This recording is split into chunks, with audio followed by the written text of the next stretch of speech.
খুঁটে নিয়ে আসলাম, একদম কসকসা কাঁচা তেঁতুল। এই তেঁতুল খাতি যে কি মজা। এই যে পাশে বাগান দেখতেছেন না, এই পাশে হলো তেঁতুল গাছ আছে, সেই জায়গাতে আমরা তেঁতুল খুঁটে নিয়ে আইছি। আমরা সবাই মিলে গেছিলাম, তা সব চলে গেছে। এখন এই তেঁতুলটা ভেঙে খাবো। কিন্তু ছোটবেলায় আমরা কিন্তু একটা অন্য পদ্ধতিতে খেতাম, মানে এই যে তেঁতুলটা ভাঙি, এই যে এইভাবে মাঝখানেতে কিন্তু তেঁতুলটা, আরে এটা তো বাইলে তেঁতুল মনে হচ্ছে রে।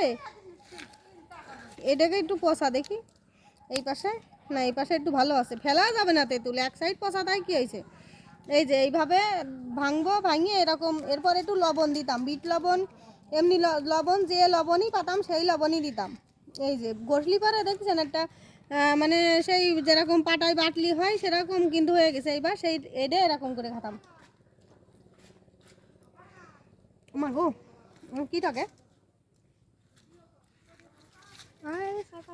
এই যে এরকম এরকম ঘষে